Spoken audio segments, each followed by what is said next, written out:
Bapa dalam surga, kami bersyukur karena Tuhan memberikan sebuah kehidupan bagi kami untuk bisa berbagian dalam pekerjaan Tuhan. Dunia ini berlalu begitu saja, dunia ini berlalu terus-menerus dari generasi kepada generasi. Tapi Tuhan, kami menyadari satu hal yang indah menjadi manusia adalah kami dilibatkan di dalam pekerjaan Tuhan yang kekal. Seperti firman Tuhan mengatakan bahwa langit dan bumi akan berlalu, tetapi firman-Mu akan ada selama-lamanya. Biarlah kami yang sementara ini, kami yang rapuh ini, kami yang akan tidak ada lagi suatu saat nanti, kami bisa menikmati sedikit cicipan kekekalan-Mu melalui firman-Mu ya Tuhan. Dan pada kesempatan ini kami mau merenungkan firman Tuhan. Kiranya firman itu berdiam dalam hati kami. Firman itu menjadi kekuatan bagi kami untuk melangkah di tengah dunia. Sehingga ketika dunia terus berubah-ubah, kami punya firman yang akan selalu kekal sampai selama-lamanya. Kami berdoa supaya Tuhan pada kesempatan ini kembali menyentuh hati kami lagi, untuk kami bisa kembali dikuatkan oleh firman Tuhan. Terima kasih Tuhan, hanya di dalam nama Tuhan Yesus, kami bersyukur dan kami berdoa. Amin. Oh ya, satu hal lagi sebelum kita membuka Alkitab kita. Minggu depan akan ada perjamuan kudus di kebaktian umum pertama, kedua, dan ketiga. Perjamuan kudus akan dipimpin oleh Pendeta Hendri Ongkowijoyo. Jadi mari Bapak Ibu mempersiapkan hati kita untuk bisa beribadah. Ya, tema yang akan dibawakan KU 1 dan 2, pemberian yang besar. Akan ada perjamuan kudus dan di KU 3-nya mengasihi yang sulit dikasihi.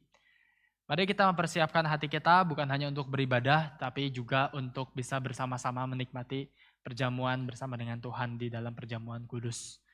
Itu yang bisa saya sampaikan. Mari kita melanjutkan pembahasan kita dari Keluaran pasal 6.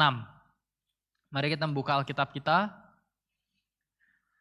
Kita membuka Keluaran pasal 6. Kita melanjutkan eksposisi yang sudah kita jalankan terus sampai di Keluaran pasal 6, sekarang kita membaca ayat 13. Mari membuka Keluaran 6 ayat 13 dan kita membaca bagian ini terus secara bergantian sampai Keluaran 7 ayat 7. 6 ayat 13 sampai Keluaran 7 ayat 7. Mari kita membaca bergantian. Saya akan bacakan ayat yang ganjil di bagian awal ini. Bapak Ibu Saudara sekalian bisa meresponi ayat 14 dan seterusnya. Nenek moyang Musa dan Harun. Ayat 13, inilah para kepala kaum keluarga mereka. Anak-anak Ruben, anak sulung Israel, Henok, Palu, Hezron, dan Karmi. Itulah kaum-kaum Ruben.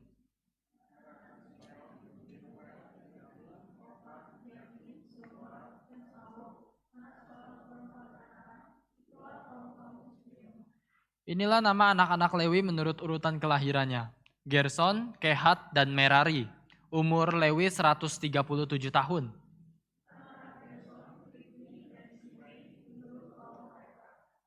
Anak Kehat, Amram, Yishar, Hebron, dan Uziel. Umur Kehat 133 tahun.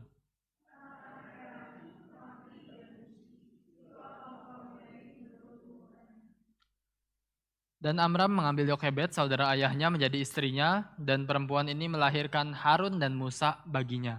Umur Amram 137 tahun. Anak-anak Uziel, Misael, Elsafan, dan Sitri.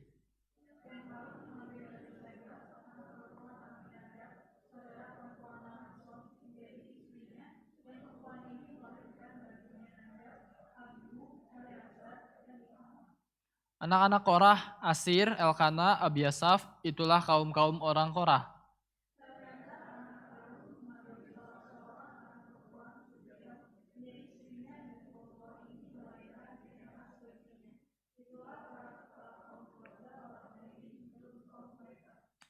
Itulah Harun dan Musa yang diperintahkan Tuhan, bawalah orang Israel keluar dari tanah Mesir menurut pasukan mereka.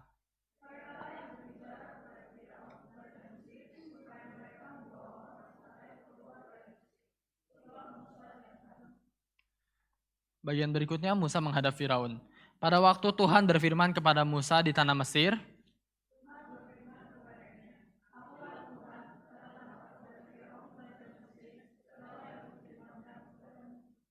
Tetapi Musa berkata di hadapan Tuhan, "Bukankah aku ini seorang yang tidak petah lidahnya? Bagaimanakah mungkin Firaun akan mendengarkan aku?"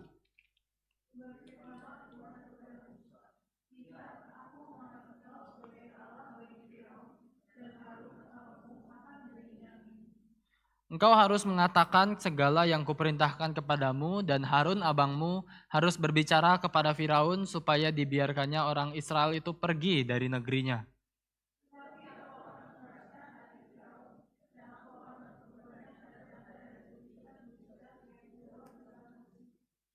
Bila mana Firaun tidak mendengarkan kamu, maka aku akan mendatangkan tanganku kepada Mesir dan mengeluarkan pasukanku, umatku, orang Israel dari tanah Mesir dengan hukuman-hukuman yang berat.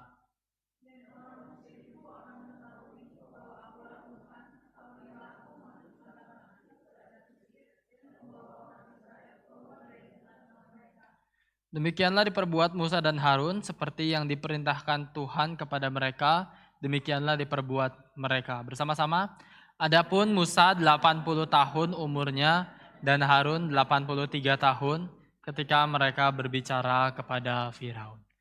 Baik, sampai di sini perenungan firman Tuhan. Ya, Bapak Ibu, kita sudah melihat ya di dalam beberapa bagian sebelumnya, ini bukan pertama kali seorang besar bernama Musa diutus oleh Tuhan. Dari Keluaran pasal 3, kita sudah melihat bagaimana cerita tentang Musa yang mulai dipanggil oleh Tuhan dan diutus untuk bisa menjadi saksi Tuhan, menjadi nabi yang akan Tuhan percayakan untuk membawa Israel keluar dari Mesir. Tetapi dari awal kita sudah diberikan sosok Musa yang kalau hari ini kita gambarkan Musa itu tokoh yang hebat atau tidak? Semua anak sekolah minggu pasti akan menjawab serempak iya. Tetapi kita melihat sosok Musa di awal panggilannya adalah gambaran yang sangat penuh dengan kelemahan dan keminderan. Kenapa? Karena dari awal Musa ketika diutus, Musa pergilah kepada Firaun. Musa dari awal mengajukan berbagai macam sanggahan kepada Tuhan. Sudah kita bahas ada 5 sanggahan yang di awal langsung Musa berikan. Siapakah aku Tuhan? Siapakah namamu kalau nanti mereka tidak percaya? Dan seterusnya. Sampai terakhir Musa berkata, utuslah siapa saja Tuhan. Dan di situ Tuhan murka pada Musa. Dan Tuhan tidak memberi ruang lagi bagi Musa untuk berbantah. Akhirnya singkat cerita setelah 5 sanggahan Musa berikan pada Tuhan, Tuhan ajarkan Musa semua hal doktrin-doktrin tentang pengenalan akan Tuhan. Akhirnya Musa berani pergi ke Mesir. Singkat cerita pasal 5 menceritakan bagaimana Musa memulai debutnya di Mesir untuk membawa Israel keluar dari Mesir. Waktu datang pada Firaun, Keluaran pasal 5 langsung Musa mengajukan. Dan Firaun begitu diajukan, biarkan umatku pergi untuk mengadakan perayaan bagiku di padang gurun di pasal 5 ayat 2. Dan Firaun langsung bantah Musa dengan mengatakan, siapa Tuhan yang harus ku dengar firman-Nya itu dan seterusnya. Debut pertama Musa langsung gagal, padahal Musa dari awal sudah bilang pada Tuhan, Tuhan gak akan percaya. Dan seterusnya semua keraguan Musa sekarang betul-betul terjawab. Bukan hanya itu, Musa lanjut setelah ditolak oleh Firaun, sekarang bangsanya juga menolak dia karena sekarang bangsa Israel sendiri malah jadi hidup semakin berat. Sudah seperti itu, Musa kemudian datang lagi pada Tuhan. Musa yang hancur hatinya, dia datang pada Tuhan dan Tuhan mengajarkan kepada Musa. Ketika Musa datang, Tuhan kenapa kau perlakukan umat ini begitu bengis? Dan Tuhan menjawab, kamu sekarang akan melihat apa yang akan aku kerjakan. Dan minggu lalu kita pasal 6 sudah lihat apa yang diberikan Tuhan sebagai jawaban. Tuhan berkata, akulah Tuhan. Terus menerus pasal 6 bilang akulah Tuhan. Minggu lalu kita bicara akulah Tuhan yang menebus. Hari ini kita akan membahas akulah Tuhan yang mengutus. Nah, tapi sebelum kita masuk lebih jauh, kita perlu melihat bagian yang kita baca ini ada sebuah cerita yang unik ya. Karena pasal 6 dimulai dengan Tuhan berfirman pada Musa. Tuhan menguatkan Musa, Musa akulah Tuhan. Aku yang akan membawa umat itu pergi dan lain seterusnya. Semua Tuhan menguatkan Musa. Setelah dikuatkan, tiba-tiba ada selipan silsilah. Setelah silsilah, lanjut lagi ceritanya di pasal 6 ayat 27 dan seterusnya. Musa kembali lagi menghadap Firaun.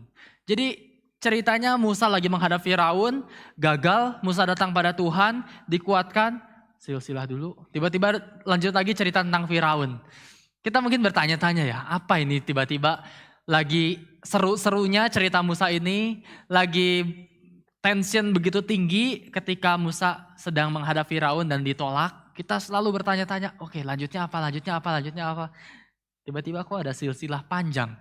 Dan silsilah ini kok kayak anggapannya kalau telinga orang modern seperti kita hari ini, kita ibaratnya lagi denger musik instrumen hymn di YouTube, tiba-tiba udah beres.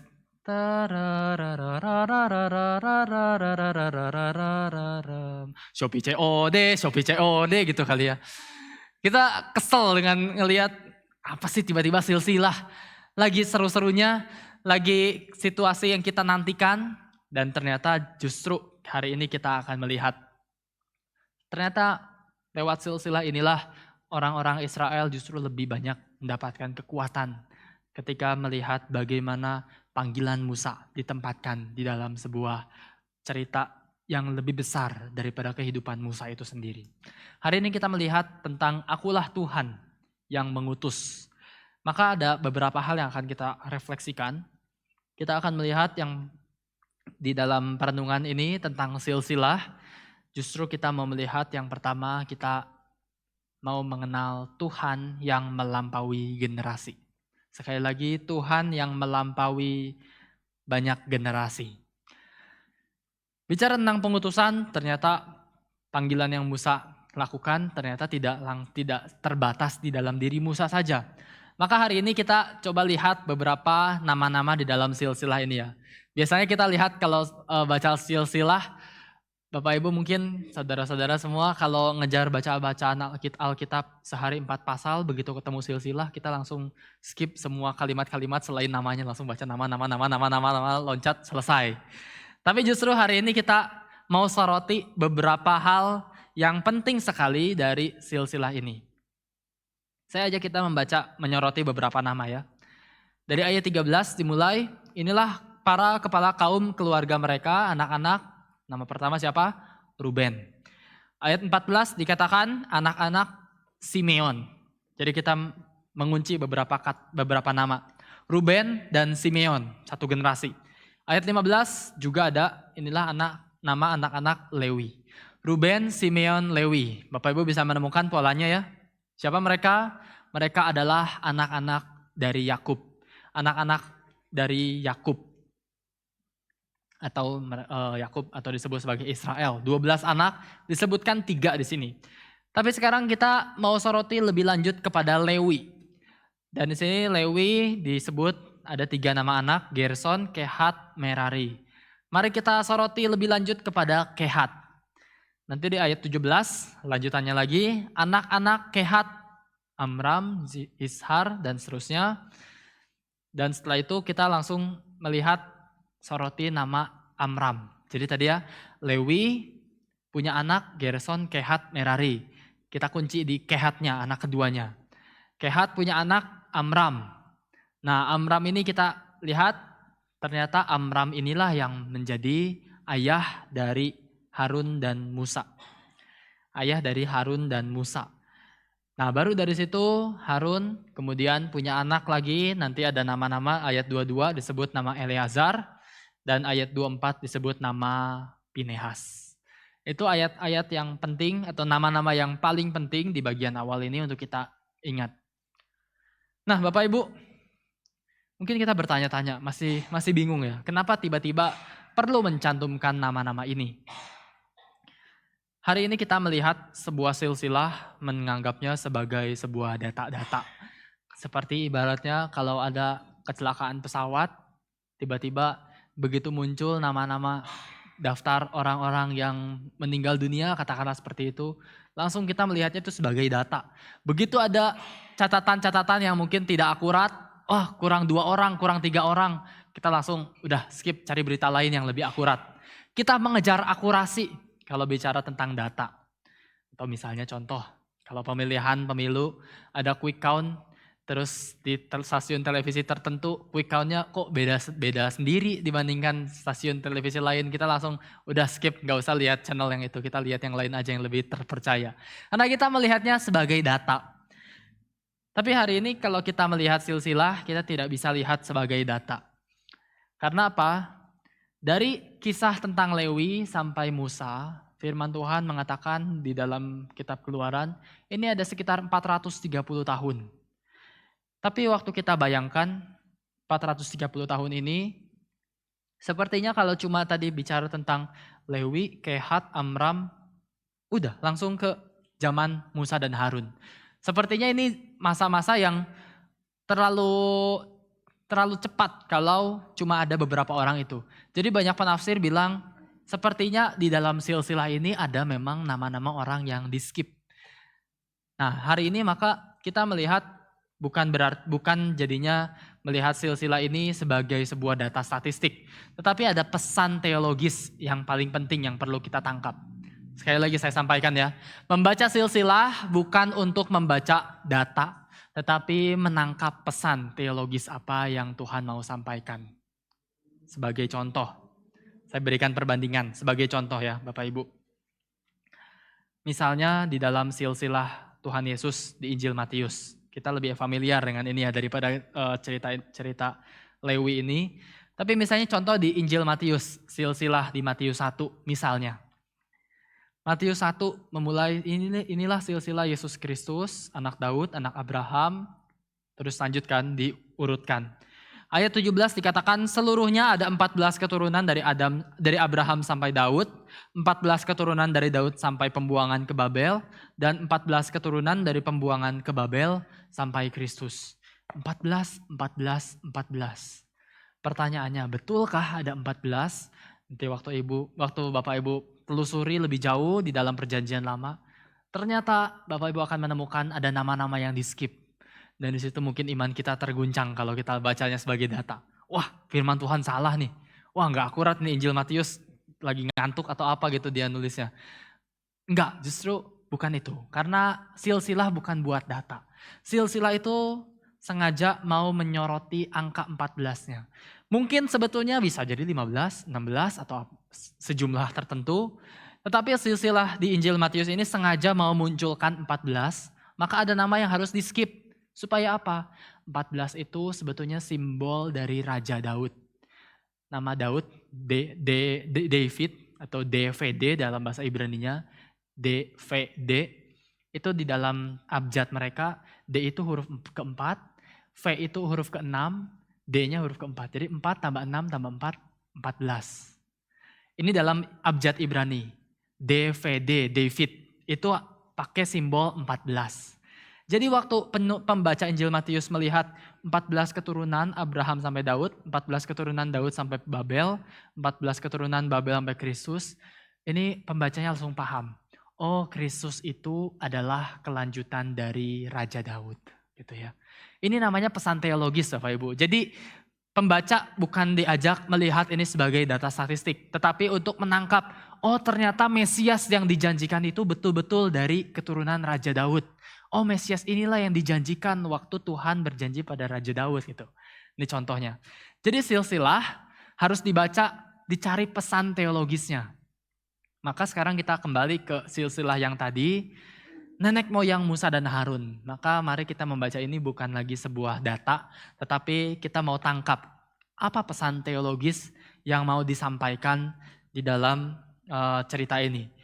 Maka ini bukan sekedar iklan, bukan cuma sekedar selingan, apalagi kita membaca langsung kita membayangkan seperti di telinga modern kita sebagai intermezzo atau iklan Shopee dan lain sebagainya. Tetapi kita melihatnya justru ada pesan teologis yang Tuhan mau sampaikan dari silsilah ini. Nah, apa pesannya? Hari ini kita akan melihat sedikit ya beberapa hal. Yang pertama kita melihat ini adalah cerita yang dimulai dari seorang bernama Ruben. Ruben, Simeon, dan Lewi. Maka waktu bicara tentang Musa dan Harun diutus oleh Tuhan di dalam sebuah masa, ternyata Tuhan mau ajarkan, Musa kamu kan bimbang dengan panggilanmu. Kamu kan ragu dengan pengutusan yang Tuhan berikan. Tuhan mulai silsilahnya dengan menceritakan tentang nenek moyang mereka. Ruben, Simeon, dan Lewi. Supaya apa? Musa tahu panggilan Musa bukan dimulai hanya bagi Musa. Tetapi Tuhan sudah bekerja dari generasi sebelumnya. Sampai generasi Musa. Tuhan masih terus bekerja. Karena itu Musa ditempatkan di dalam sebuah garis nenek moyang dari Simeon, dari Ruben, Simeon, Lewi, dan keturunannya sampai tiba di Musa dan Harun. Tuhan mau kuatkan Musa yang lagi ragu pada waktu itu, supaya dia tahu pekerjaan Tuhan tidak terbatas di dalam generasinya saja. Tetapi pekerjaan Tuhan sudah dimulai dari generasi sebelumnya. Tapi belum selesai sampai situ, ternyata silsilah ini juga akan diteruskan lanjut kepada anak cucunya Harun. Karena Harun digambarkan sebagai orang yang akan membantu Musa. Dan Harun nanti akan menjadi sebuah keluarga imam. Keturunan Harun kemudian dicatat, Harun punya anak bernama Eleazar. Dan kemudian Eleazar punya anak bernama Pinehas. Ini adalah nama anak dan cucu Harun yang juga akan terus menjadi imam di dalam zaman-zaman berikutnya sampai mereka hampir memasuki tanah Kanaan, tanah perjanjian. Ini adalah generasi yang akan meneruskan tongkat estafet untuk Israel memasuki janji Tuhan. Maka satu pembelajaran awal yang bisa kita lihat di dalam bagian ini adalah fokus utamanya bukan tentang kelengkapan data keluarga. Ini bukan sensus penduduk.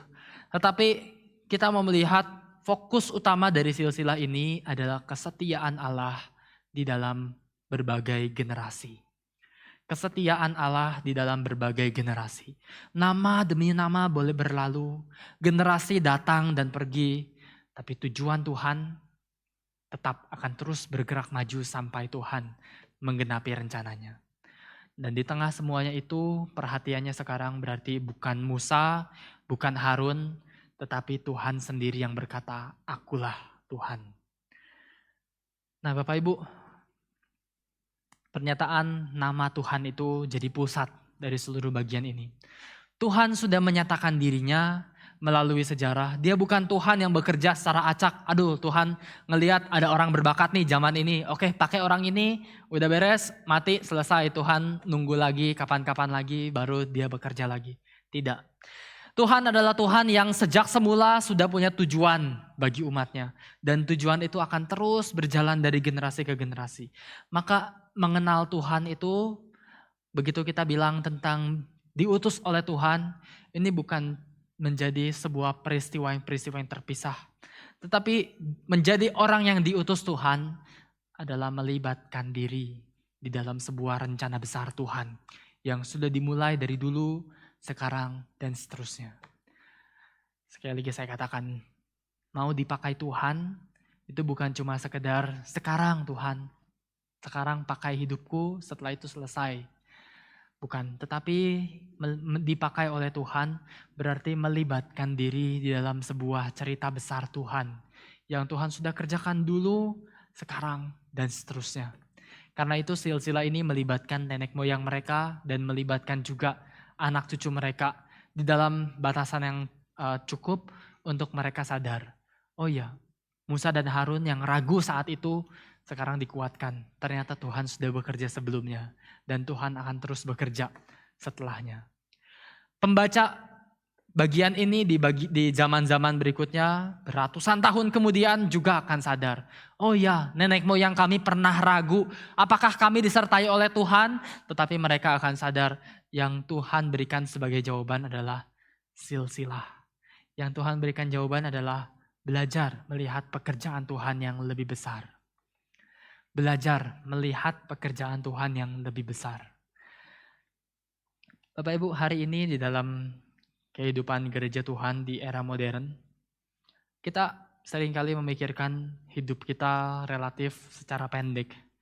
Tentang masa hidup kita, tentang pelayanan-pelayanan kita, tentang pergumulan kita, ada masa-masa seperti itu, tetapi Tuhan mau mengajak kita, mari melihat kehidupan kita di dalam sebuah rencana besar Tuhan.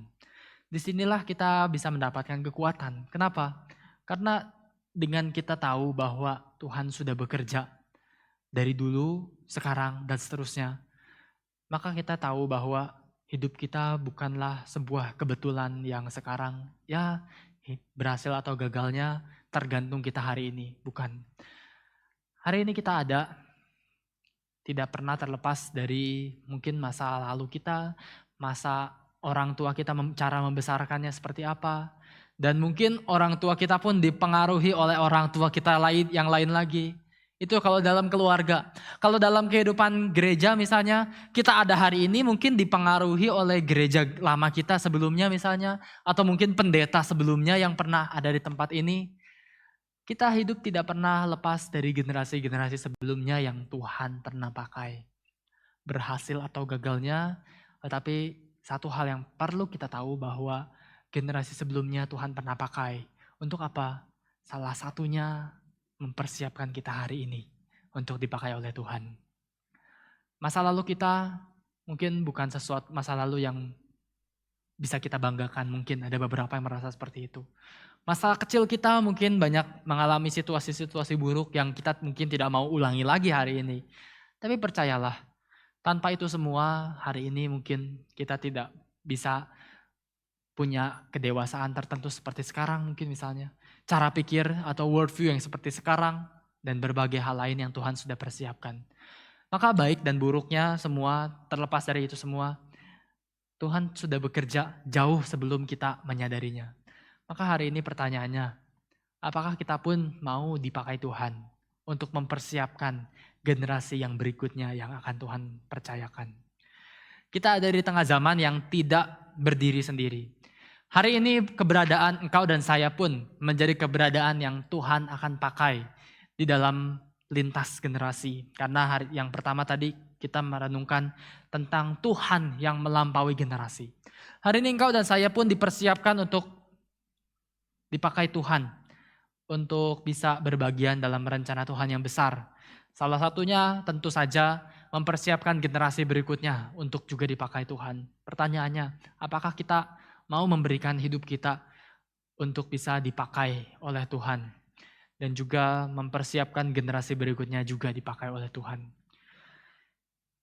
Ketika kita melihat gereja Tuhan hari ini, gereja mungkin merasa, ya kita bukan gereja yang besar, kita gereja yang ya sudah akan berlalu dan kemudian pelayanan kita pun terbatas, tenaga kita pun terbatas, masa hidup kita pun terbatas, generasi-generasi akan cepat berlalu.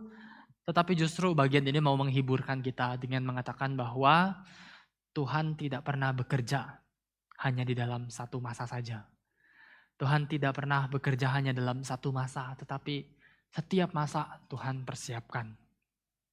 Apa yang dia kerjakan hari ini akan terhubung dengan karyanya di masa lampau dan akan diteruskan di masa depan. Kita hanya bagian kecil dari cerita besar itu, tetapi justru itulah kemuliaannya. Karena justru Tuhan yang kekal, Tuhan yang bekerja sepanjang zaman, Dia izinkan kita masuk ke dalam cerita besar ini. Dia izinkan kita ada di dalam pekerjaannya yang tidak pernah berhenti. Maka aplikasi praktisnya apa bagi setiap kita? Kita perlu menempatkan diri dengan benar ya, di tengah-tengah pekerjaan yang begitu besar. Ketika kita membayangkan korporat yang sangat besar, misalnya satu perusahaan punya 1 juta karyawan. Bisakah kita dalam 1 juta karyawan itu kita yang cuma seorang diri baru sebagai karyawan baru, kita langsung merasa wah harus bisa mengubah banyak hal di tengah perusahaan ini. Gak bisa tentunya. Kita perlu punya sebuah, yang pertama berarti jangan merasa diri sombong di tengah-tengah pekerjaan Tuhan yang begitu besar. Ini aplikasi praktisnya. Tuhan sudah bekerja jauh lebih lama, lebih besar daripada usia hidup kita. Jangan merasa diri sombong ketika kita dipakai oleh Tuhan. Ketika kita dilibatkan dalam rencana Tuhan. Karena ini bukan cuma korporasi yang melibatkan 1 juta orang saja. Tetapi dari zaman ke zaman, dari perjalanan umat Tuhan yang begitu panjang. Tuhan sudah pakai miliaran orang mungkin untuk bisa ada di dalam pekerjaannya. Maka pertama, mari kita menjadi orang yang menempatkan diri dengan benar. Caranya bagaimana? Pertama, jangan sombong ketika kita bisa berbagian dalam pekerjaan Tuhan. Tapi yang kedua adalah jangan minder. Ini suatu hal yang harus kita seimbangkan. Jangan sombong, itu penting. Tetapi yang kedua, jangan minder. Belajarlah untuk tidak menjadi rendah diri di tengah-tengah pekerjaan Tuhan ini. Kenapa? Karena bagaimanapun satu korporat besar, ketika ada satu pekerjaan yang tidak terkerjakan, pasti akan ada ketimpangan-ketimpangan sedikit banyak. Memang bisa ada orang-orang yang menggantikan posisi itu. Tetapi kita melihat bagaimana pekerjaan Tuhan ini ketika mau melibatkan setiap kita, setiap talenta yang Tuhan percayakan, setiap orang-orang yang mungkin punya kelemahan, kelebihan dan kekurangan, punya keunggulan dan kelemahan, tetapi setiap kita tetap dipanggil untuk berbagian dalam pekerjaan besar. Mari kita menjadi orang yang pertama tidak menjadi sombong, tetapi yang kedua tidak menjadi rendah diri ketika Tuhan mau memakai setiap kita. Inilah yang pertama yang bisa kita renungkan ya. Allah yang kita punya, Tuhan yang kita punya adalah Tuhan yang melampaui generasi. Dan sekarang generasi-generasi yang sudah banyak ini Tuhan mau libatkan kita masuk di dalamnya. Seperti Musa dan Harun yang masuk di dalam sebuah rangkaian panjang cerita Tuhan dari Simeon, Lewi dan seterusnya sampai Pinehas, Tuhan juga melibatkan Musa dan Harun. Demikian juga Tuhan mau libatkan setiap kita. Mari kita memberikan diri kita di dalam kapasitas-kapasitas yang Tuhan percayakan supaya hidup kita tidak berlalu begitu saja, tetapi sungguh-sungguh punya hidup yang bermakna karena kita dilibatkan oleh Tuhan. Ini yang pertama ya Bapak Ibu, yang bisa kita refleksikan dari sebuah cerita tentang silsilah. Tapi tidak berhenti sampai sini, saya mengajak kita merenungkan yang bagian berikutnya lebih jauh daripada itu. Sekarang kita melihat beberapa hal. Bagian yang kedua yang akan kita renungkan adalah bukan hanya tadi satu, yang pertama Tuhan itu melampaui generasi. Tetapi yang kedua, Tuhan yang kita punya adalah Tuhan yang melampaui kegagalan. Yang pertama melampaui banyak generasi, tetapi yang kedua Tuhan kita bekerja melampaui kegagalan-kegagalan kita. Mari kita melihat beberapa nama. Nama pertama, nama Simeon dan Lewi yang tadi kita sudah bahas. Ruben, Simeon, dan Lewi. Bapak Ibu kalau mengingat Simeon dan Lewi, apa yang kita ingat cerita tentang mereka? Kita akan dibawa kepada cerita di dalam kitab Kejadian. Di dalam kitab Kejadian ada cerita bagaimana adik perempuan dari 12 bersaudara ini, adik perempuan mereka yang bernama Dina kemudian diambil paksa untuk diperistri oleh Sikhem. Dan di situ satu bangsa Sikhem ini kemudian mengambil Dina secara paksa, tetapi kemudian saudara-saudara mereka marah, Simeon dan Lewi. Nah kemudian mereka membuat persepakatan, oke, kalau kalian mau ambil Dina, kita harus menjadi satu bangsa yang sama. Caranya gimana? Kalian harus disunat seperti kami orang-orang disunat. Akhirnya membuat kesepakatan seperti itu. Oke, karena Sikhem dan ayahnya juga dan semua bangsanya rindu supaya bisa ada relasi, akhirnya mereka setuju, oke, semua bangsa kami disunat. Berhasillah negosiasi, disunat semua bangsa itu. Dan besoknya ketika mereka lagi masa-masa setelah disunat tidak bisa berperang, disitulah Simeon dan Lewi dengan mudahnya menumpas seluruh bangsa itu. Ini cerita yang sebetulnya kita lihat sangat tidak ideal gitu ya. Sebuah cerita kekelaman dari masa lalu bapak-bapak patriark orang leluhur bangsa Israel. Orang-orang Israel leluhur mereka bukan orang-orang yang sepenuhnya baik. Kita melihat tragedi, maksudnya cerita kelam seperti Simeon dan Lewi. Kita lihat cerita-cerita lain misalnya ayat 20 cerita tentang seorang bernama Korah. Anak-anak Yishar, Korah, Nefek, dan Zikri atau di dalam ayat yang berikutnya ayat 22 ya. 23 diceritakan lagi anak-anak Korah disebutkan lagi. Ini kaum Korah. Korah itu siapa? Bapak Ibu kalau membaca bagian-bagian berikutnya dalam Alkitab kita, Korah di Bilangan pasal 16 diceritakan merekalah yang nanti menjadi suku yang akan memberontak kepada Musa, memimpin pemberontakan Bani Korah. Bilangan pasal 16. Kita jadi melihat ya, ini sepupu Musa sendiri, nama Korah ini pada akhirnya jadi simbol dari pemberontakan. Dan di situ Korah, dia bukan orang luar, dia keluarga Lewi. Dia hidup dekat dengan pelayanan-pelayanan di rumah Tuhan, di dalam tabernakelnya Tuhan. Tapi suatu hari dia akhirnya bangkit melawan Musa dan akhirnya dia mendapatkan penghukuman dari Tuhan. Ini cerita macam apa gitu ya. Bicara suku Lewi, suku yang dikhususkan oleh Tuhan, suku yang spesial. Tapi kemudian kita lihat ceritanya Lewi, oh ya dia sama Simeon dulu bikin masalah waktu zaman mereka muda. Kemudian keturunannya ada yang namanya Korah, simbol pemberontakan. Bukan hanya itu, anak-anak Harun sendiri disebutkan di sini ayat 22, Nadab, Abihu. Cerita apa yang kita ingat kalau cerita tentang Nadab, Abihu? Kita langsung ingat cerita dari Imamat pasal 10. Imamat 10 cerita Nadab dan Abihu mempersembahkan api asing. Akhirnya di tempat itu juga Nadab dan Abihu dihukum oleh Tuhan. Ini cerita macam apa? Umat Tuhan punya suku yang dikhususkan, suku yang spesial ini yang katanya mereka warisan pusakanya adalah Tuhan itu sendiri. Tetapi isinya siapa? Isinya orang yang mempersembahkan api asing, isinya orang yang akhirnya jadi membawa pemberontakan. Tuhan menunjukkan sepertinya ini adalah sebuah keluarga yang penuh dengan kecacatan, kelemahan, ketidaksempurnaan. Garis suku Lewi adalah banyak diisi oleh manusia-manusia yang penuh dengan orang-orang yang tidak taat. Tapi justru Tuhan yang kita punya adalah Tuhan yang tidak malu ketika memasukkan cerita kegagalan ini di dalam narasinya. Tuhan yang tidak malu ketika namanya mungkin terancam waktu ada orang-orang yang gagal yang menjadi umatnya. Hari ini mungkin kita ada di tengah-tengah budaya yang kalau bicara tentang kelebihan, kita bisa bicara dengan sangat fasih, dengan sangat mudah. Bicara tentang keunggulan, bicara tentang berbagai hal yang menjadi talenta kita, wah dengan sangat mudahnya kita bisa keluarkan, ceritakan. Tapi bicara tentang kelemahan, kita akan dengan sangat selektif memilih mana yang boleh diketahui orang lain dan yang tidak boleh. Bicara tentang kelemahan, kita penuh dengan kekhawatiran, aduh gimana kalau nanti ditolak oleh orang lain, kita dijauhi orang lain dan lain seterusnya.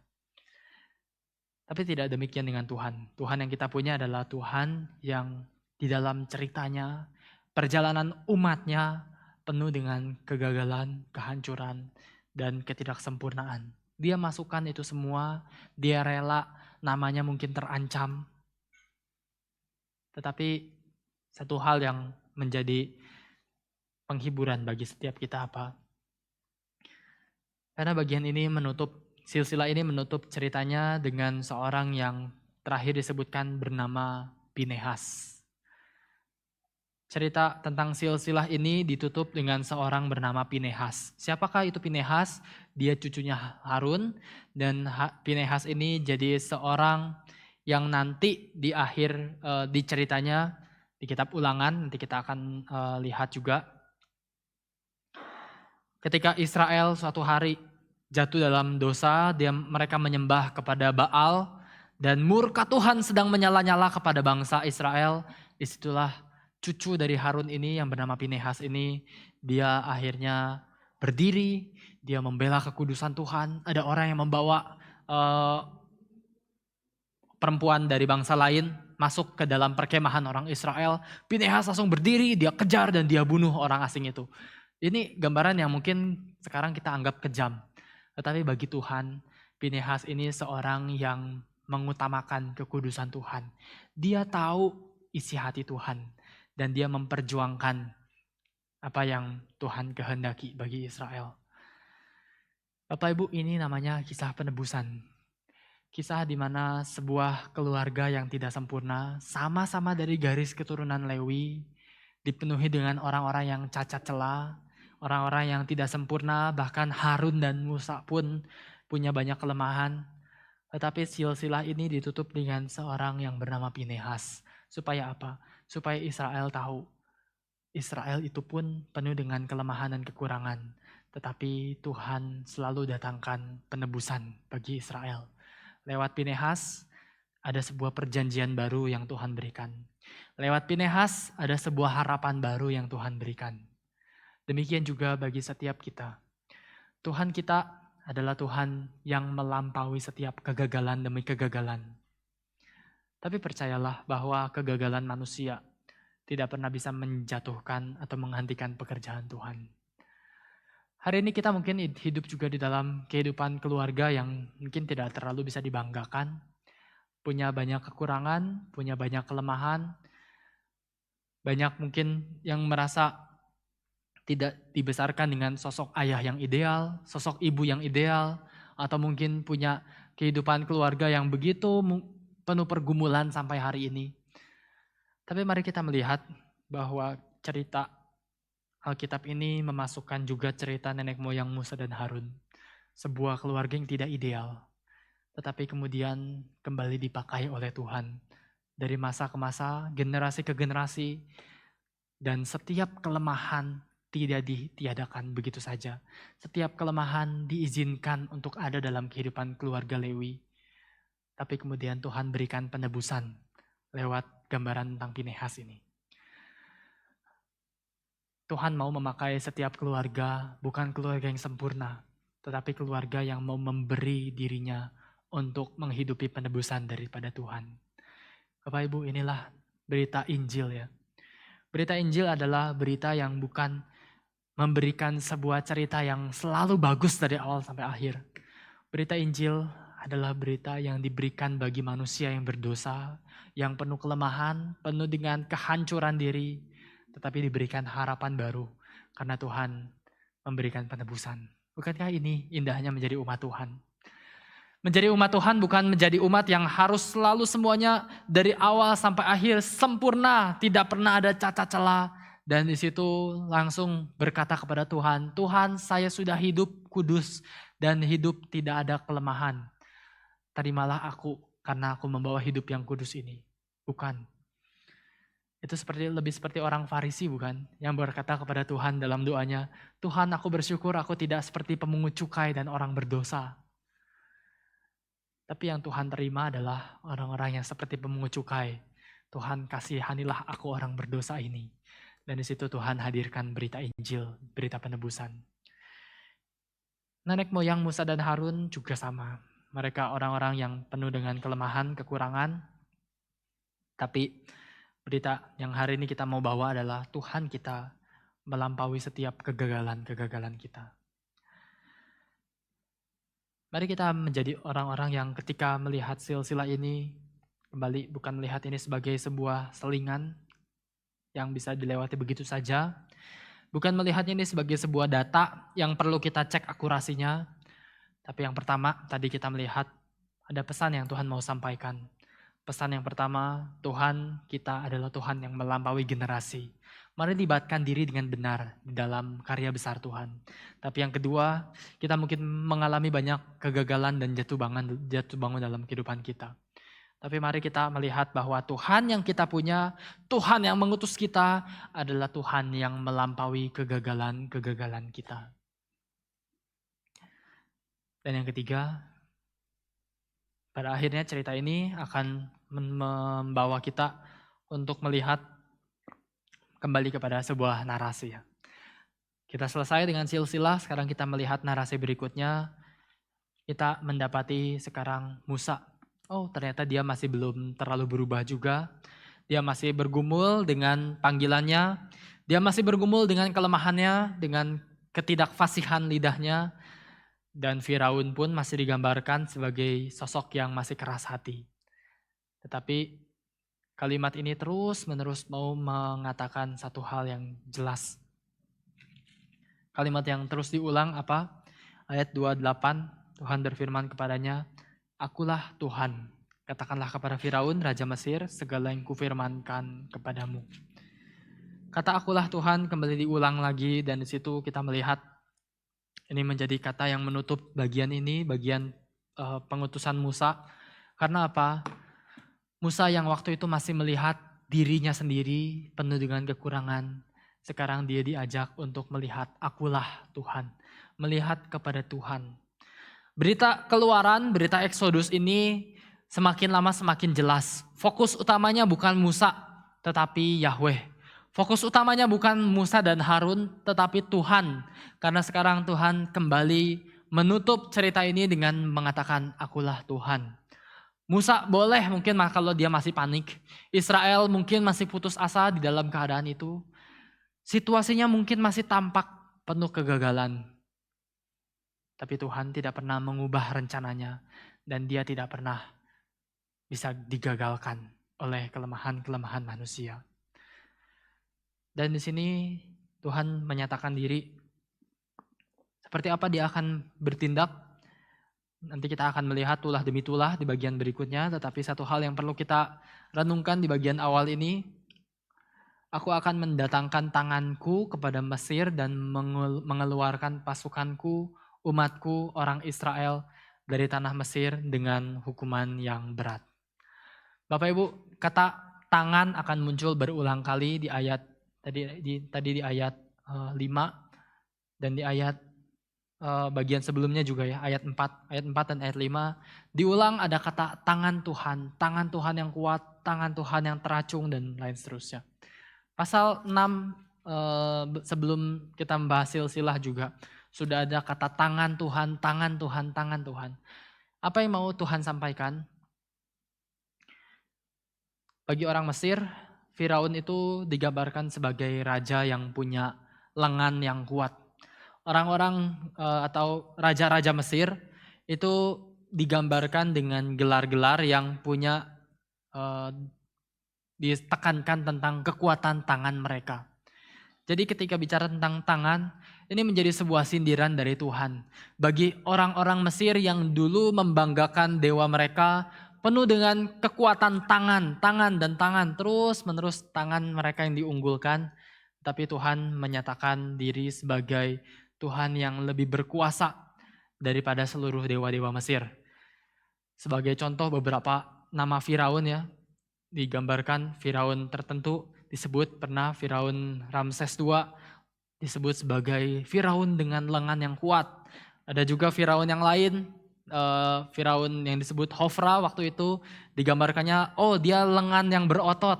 Ada juga Firaun yang lain, contoh-contoh lain ini saya mengambil dari literatur Mesir yang ditafsirkan. Ada yang mengatakan Firaun itu digambarkan dengan lengan yang perkasa. Semuanya tentang tangan.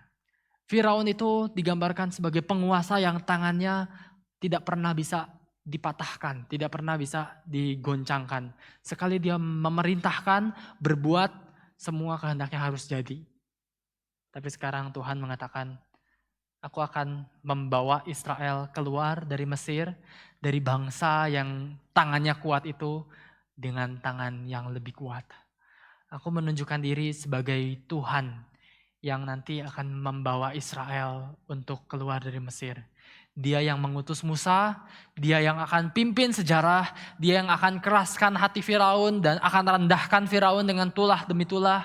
Dia yang akan bebaskan umat Tuhan dan dia yang memastikan rencananya pasti berhasil. Inilah Tuhan yang kita punya. Dan di sini kita menyadari hari ini tangan Tuhan itu pun yang memimpin setiap kita. Tangan Tuhan yang juga membawa kita untuk bisa berjalan sebagai utusan Tuhan. Sebagai saksi-saksi Tuhan dimanapun engkau dan saya berada. Hari ini setiap kita diberikan panggilan yang berbeda-beda. Tetapi penghiburannya adalah ketika kita bicara tentang Tuhan yang mengutus. Akulah Tuhan yang mengutus. Minggu lalu bicara tentang penebusan, tetapi hari ini tentang pengutusan. Pengutusan Tuhan, hari ini kita belajar 3 hal. Pengutusan Tuhan diberikan bagi kita di dalam sebuah pekerjaan besar yang lintas generasi. Mari kita menempatkan diri dengan benar. Mari kita menjadi orang-orang yang sungguh-sungguh tahu peranan kita di tengah dunia. Dengan kita terus menjalankan apa yang Tuhan kehendaki. Yang kedua, kita melihat mungkin kita masih bisa mengalami kegagalan, tetapi Tuhan yang kita punya adalah Tuhan yang melampaui kegagalan kita. Dan yang ketiga, kita melihat bahwa Tuhan yang kita punya adalah Tuhan yang melampaui setiap kekuatan-kekuatan tangan manusia, setiap kekuatan tangan dari sistem-sistem di tengah dunia yang mungkin akan berbenturan dengan cara hidup kita. Kita akan diutus ke tengah-tengah dunia yang mungkin punya sistem nilainya sendiri, sistem nilai di mana kompromi dengan moralitas tidak masalah, kompromi dengan keuangan sudah biasa, suap menyuap dan lain sebagainya. Kita akan berhadapan dengan sistem besar yang akan menggoncangkan lagi iman kita. Seperti Firaun yang akan menggoncangkan lagi keteguhan hati Musa, demikian juga dunia kita akan menggoncangkan kita dengan berbagai sistem nilai yang ada. Tetapi mari kita berjalan bersama dengan Tuhan yang tangannya lebih kuat daripada tangan-tangan dunia. Tangan Tuhan yang lebih kuat daripada tangan-tangan pemerintah yang akan mungkin menekan kita. Tangan-tangan bos besar korporat yang mungkin akan meminta kita untuk berkompromi dengan iman kita misalnya. Tapi mari kita berjalan bersama dengan Tuhan, memegang identitas kita, dan kita kembali dikuatkan. Karena pada akhirnya rencana Tuhan tidak mungkin gagal. Dan pada akhirnya berita ini adalah berita yang juga akan diulang lagi di dalam cerita yang lebih besar. Ini bukan cerita Eksodus Israel keluar dari Mesir saja, tetapi ini adalah cerita Eksodus keluaran dari keluarnya kita dari belenggu dosa di dalam Kristus. Hari ini Kristus sudah memberikan kehidupan yang bebas bagi engkau dan saya. Dan kehidupan bebas ini adalah kehidupan yang juga diberikan, diutus ke dalam sebuah cerita yang besar sekali. Karena apa? Karena gereja Tuhan sudah berjalan dari masa ke masa, dari generasi kepada generasi, dan sekarang kita diutus di dalam gereja Tuhan hari ini untuk berbagian dalam pekerjaan Tuhan. Mari kita memberi hidup kita dipakai oleh Tuhan. Mari kita melihat Kristus yang ketika ia gagal pun di mata dunia, di kayu salib itulah justru dia menyatakan kemenangannya. Dan pada akhirnya tangan Tuhan yang kuat itulah yang akan memimpin kita bersama dengan Roh Kudus yang ada dalam hati kita, menyatukan kita, mempersiapkan kita untuk masuk ke dalam ladang Tuhan yang lebih besar.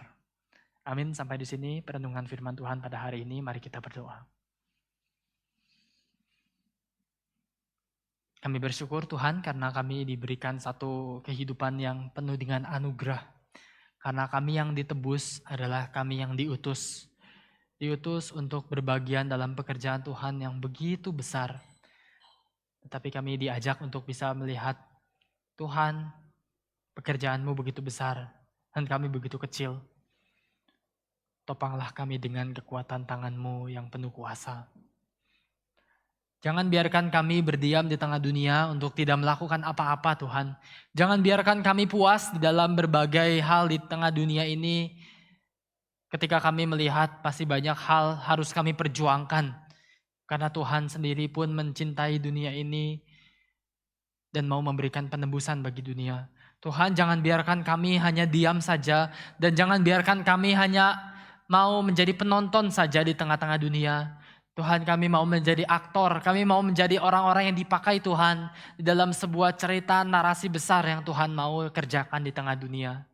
Pakailah kami Tuhan sebagai saksi-saksi Tuhan, sebagai alat-alat Tuhan untuk bisa menyuarakan berita penebusan-Mu di tengah dunia ini. Dan kiranya Tuhan pakai kami, pulihkan kami lagi di dalam kegagalan kami, kuatkan kami lagi Tuhan. Karena kami tahu kekuatan kami seutuhnya hanya ada di dalam Tuhan Yesus yang telah menang atas segala sesuatu di tengah dunia ini. Terima kasih Tuhan, kami berdoa dan bersyukur untuk firman Tuhan hari ini. Dalam nama Tuhan Yesus, penebus dan juru selamat kami yang hidup, kami berdoa. Amin.